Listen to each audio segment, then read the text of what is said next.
Și visul meu este ca comunitatea din Patarât să nu mai existe și nimeni să nu mai fie nevoit să locuiască aici.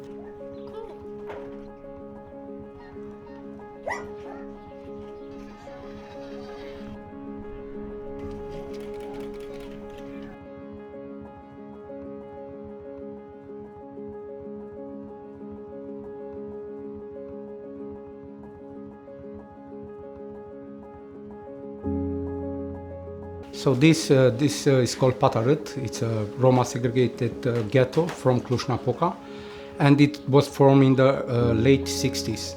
So people from rural areas came into the city trying to find something to work and established their houses here close to the garbage dump in a neighborhood called Dallas. So it's one of the 4 communities from Patarât. So, and the oldest and one of the biggest one.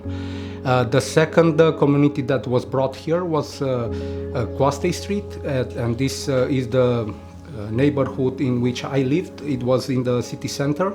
So the city hall considered that our place is not anymore in the city, so they put bulldozers in 17th of December, 1 week before Christmas.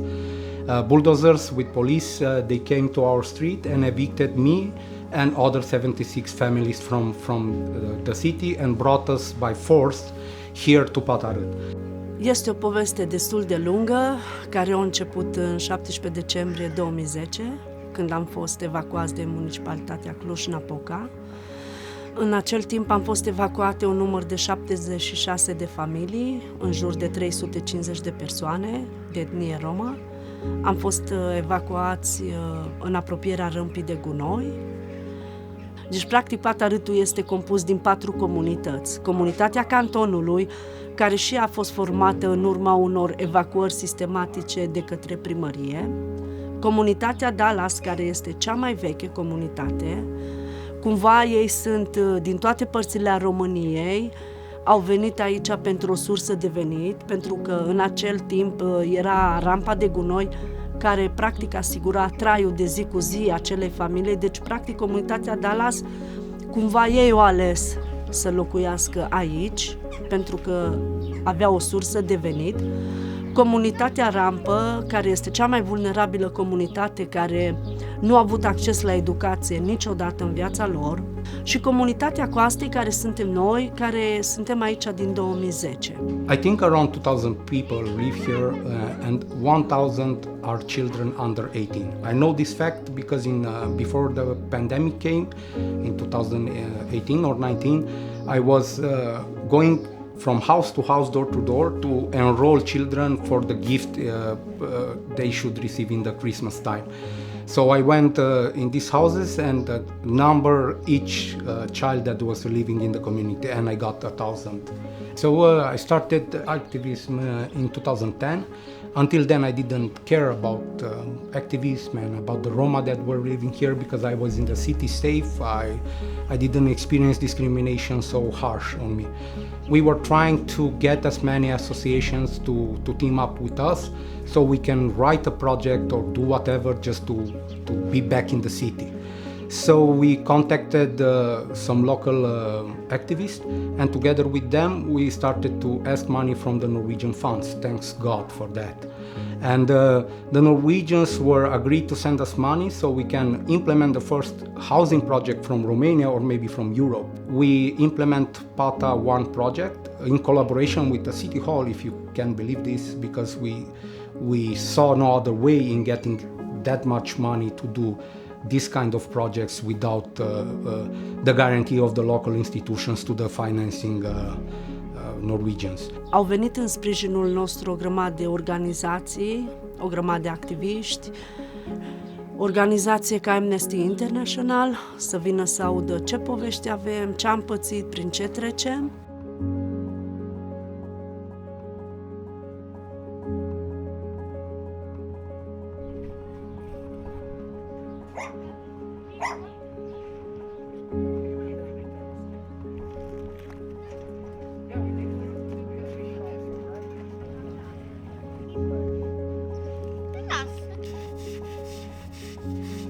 people. So Radio Pata, it's a community radio made by the people for the people, and to spread our message and our culture and our history and of course our music. So we did this for 2 years already. We also managed to do a festival. The festival was like a key link in creating opportunities for people from the city and the ghetto to socialize, to meet each other, to grab a beer, to have something to eat. So you can smash all those stereotypes, you know, that they are labeled Roma people always as thieves and criminals and so on. So people from the city came, like 500 people from the city, Romanians, nice dressed, coming here in the ghetto near the garbage dumps. We had Roma music and debates and so on, so it was really wonderful seeing like Romanians dancing with Roma people that came from work with dirty clothes, and they didn't mind grabbing a beer and dancing to each other.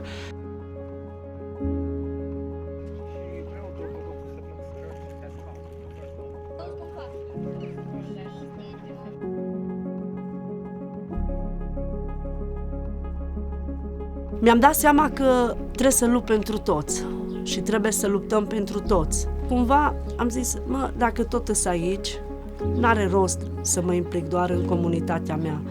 Mă implic pentru toată lumea, am fost și la urma urmei și eu sunt de etnie romă, la fel ca și ei, și dacă eu nu fac ceva pentru ei și nu fac niște mișcări sau nu trag niște sfori sau să se întâmple ceva, atunci ei cum o să plece de aici? Primul nostru proiect, care viza nu doar comunitatea Coastei, viza toate cele 4 comunități din Pata Rât, și așa a luat în naștere proiectul Pata Cluj 1. Sprijinită de Amnesty International, am avut diferite vizite în toată Europa. Am fost la Parlamentul European de foarte multe ori, unde am avut intervenții și unde am avut ocazia să arăt videouri, poze, materiale despre felul cum trăiesc oamenii în Pata Rât. Și de acolo încolo, tot cu vizite dese la Parlamentul European, în Dublin, în Polonia, în diverse părți ale Europei, s-a făcut foarte, foarte cunoscută zona Pata Rât. Clujenii nu știau de nicio culoare că există această zonă. So we get the money from the Norwegians, we get like 4 million euros for that, and we managed to buy 35 apartments and to distribute the apartments in all the communities. So we didn't care just about our community, about Coastei community, but we did care for every person that's living in the big community called Pata Rât. So 35 families were moved in 2017, and none of them were coming back into the community, so they are doing fine. They're integrated, the children are going to school, they are enrolled in better jobs, women are getting in work. I'm so in love of seeing and experiencing this and being part of the project that helped them do this. We still made a lot of small other projects like soft intervention into the community, because we noticed that the children don't have an occupation, and we didn't want them to be drug dealers or prostitutions, because these are the big problems of our community. So we did a lot of workshops with the children, take them to activities in the city, make them feel that the city is also theirs, that they are citizens of the city and they are entitled to experience the life of the city. În primă fază în proiect au fost prevăzute activități de educație, ateliere cu copii, acte de identitate, cred că cel mai important lucru, acte de identitate, pentru că oamenii atunci nu aveau buletine și certificate de naștere. S-au înregistrat o grămadă de certificate de naștere tardive, deci practic acești oameni nu existau. Comunitatea din Rampă erau cel mai vulnerabili. Vorbim de o comunitate care era o comunitate de analfabeți, nu știau să scrie și să citească. Și atunci, în cadrul proiectului, finanțat din fonduri norvegiene, am identificat copiii pe care trebuie să-i susținem. Ce însemna susținere? Susținere însemna, îi luam la 5 dimineața, îi ducea la unitatea mobilă, le oferea igienizare, masă, haine curate și îi însoțeau la școală. La 12, când se termina, îi prelua de la școală, îi ducea la un centru de zi, Țara Minunilor, și acolo aveau ei un after school, ca ei să poată să se pregătească pentru următoarea zi, să-și facă temele, să învețe și să facă ce au de făcut. Încă copiii pe care i-am susținut cu educația, încă merg la școală. Anul acesta am avut o fetiță care a terminat clasa 8-a, în ideea în care ei erau analfabeți, și am ajuns la un număr de 49 de copii care beneficiază de tot acest proces pe care l-am povestit mai devreme, și cumva copiii acum îi ajută pe părinți când trebuie să își pregătească documente la buletin, la diverse instituții unde au nevoie. In 2020, we asked for a second tranche of money to do PATA 2 project, so we can have another 30 families moving from the community in social housing. So we did that. The Norwegians agreed, thanks God to that, and they sent us the money to do PATA 2 project. And now we are finishing the PATA 2 project, and we managed to give 32 houses. We did more than we expected to the families in this community. They were really, really happy that they escaped from here. And when you come in the community, people will have different activities. They don't have time to spend with you, because if they spend 2 hours with you, they will not have time to make money to feed their families. So time is really important for these people because are on survival mode. So you always have to have this in mind. People's time is more important than mine, because I have already a salary. I am paid to come here and do my job. They are not. Bună! Cum am spus afară, ăsta e magazinul meu. Am așa, dulciuri, pistole de apă, baloane de copii, mâncare. Mă cheamă Baghi Marta Cristina, locuiesc când ne-am evacuat de pe strada Coastei, cam 11 ani, 13 ani. 13 ani de zile de când ne-au evacuat de pe strada Coastei. Da, am un mic magazin pe care îi ajut și pe alți oameni, și oamenii mă ajută pe mine și eu îi ajut pe ei, le dau în credință la avans, la salar, mâncare, de toate, jucării, de toate, ca într-un magazin, mic magazin. Mingi, găletuțe, mâncare, baloane, suc, tot, dero, de covoare, de vase, de toate, mâncare, tot ce trebuie într-un magazin. Nu ducem exagerat, greu și bine.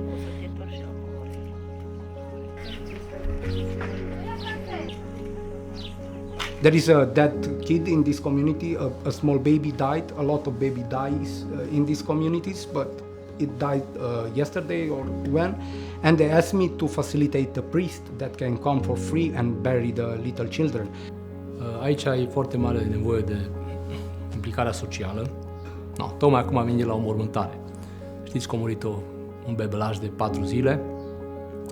Aici îți dai seama cel mai bine de ce mult poate face biserica, pentru că doar biserica are un cuvânt de mângâiere, de încurajare, de luminare în cazurile astea extreme. Deci aici foarte multă misiune face biserica la înmormântări.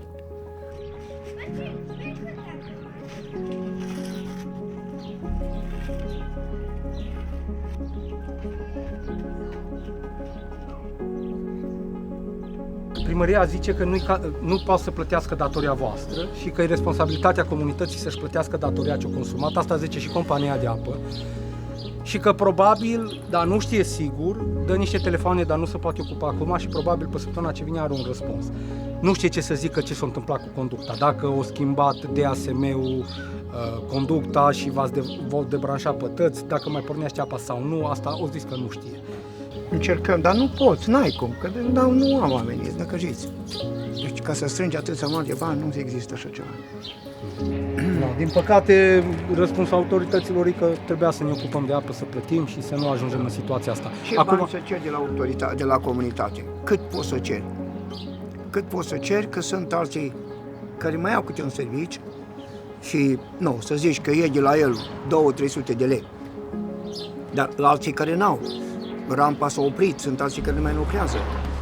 Dacă am împărțit suma asta la 200 de barăci, oare cât ar ieși? Cât ar trebui să dea fiecare baracă? Ar trebui să dea în jur de 5.500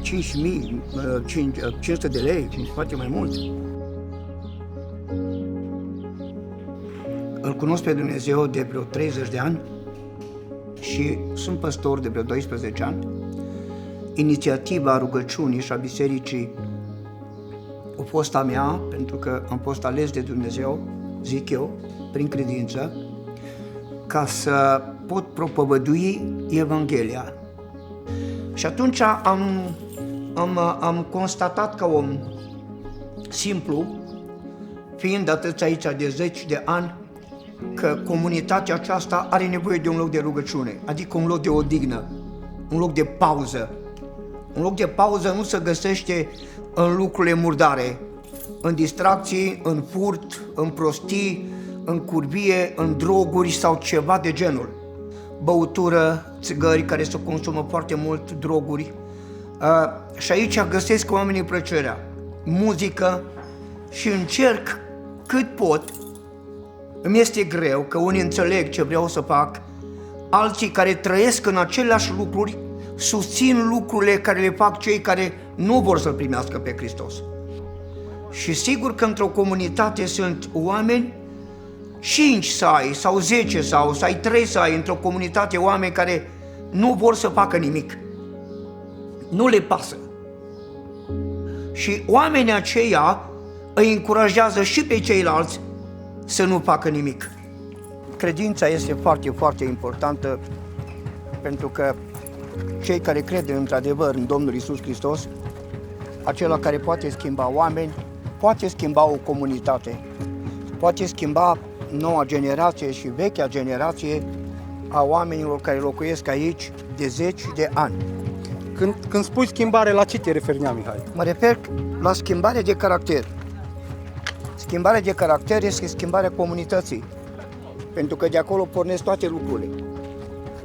Atunci când oamenii îi înveță să nu fure, când copiii învață să vină la biserică, când au credință și frică de Dumnezeu, încep să pună preț pe lucrurile care le au.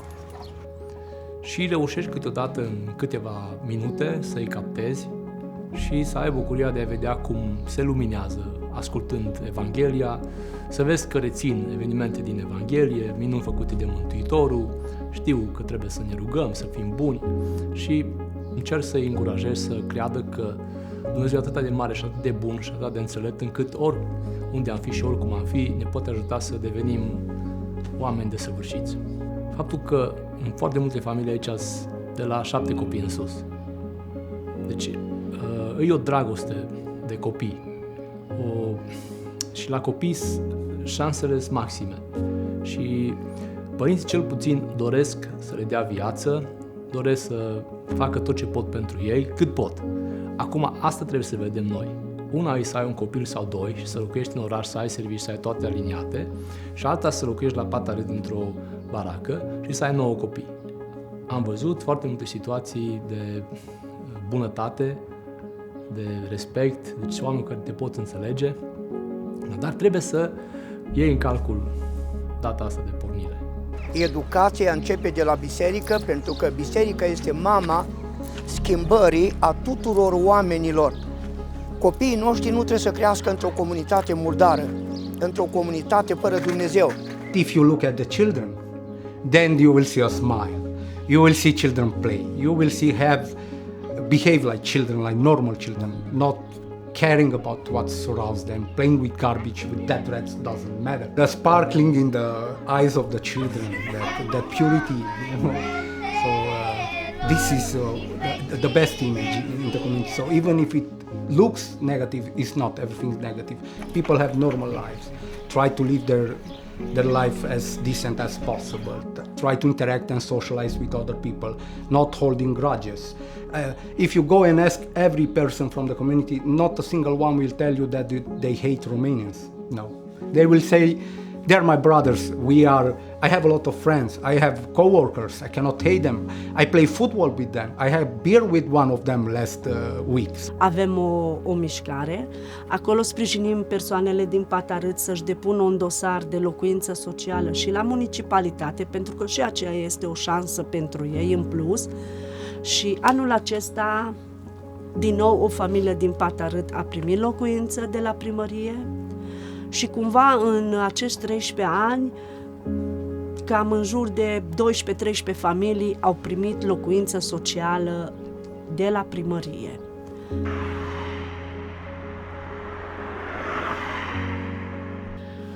Sunt foarte fericită că, în sfârșit, după 13 ani de zile, pot să plec de acolo. Am 2 copii care o să se mută cu mine aici și va rămâne fiica mea acolo cu soțul și cu fetița ei. Deci tot o să mă leagă ceva de Patarât. Vreau să zugrăvesc prima dată, să schimb ușile, să pun parchet și pe urmă, când e finisat așa cum îmi place mie și mi-l doresc, o să și mobilez. Zici că fiecare își dorește camera lui acum. O să-mi fie greu, pentru că copilul mare vrea camera lui separată pentru că are gagică. Ăsta la alt micul mi-a zis dacă el are cameră singur și mie îmi trebuie, că și eu mi-aduc gagică și o să facem să fie bine. Am așteptat 13 ani să-l primesc. Într-adevăr, este un vis.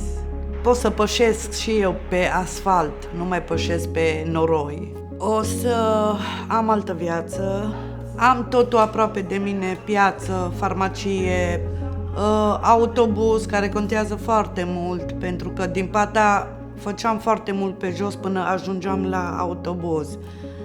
Aici, într-o oră, pot să fac și piață, să și mă întorc, foarte multe chestii, ce acolo nu-mi permiteam să fac atâtea lucruri ca aici. Viitorul în Patarât, eu încerc să fiu pozitivă.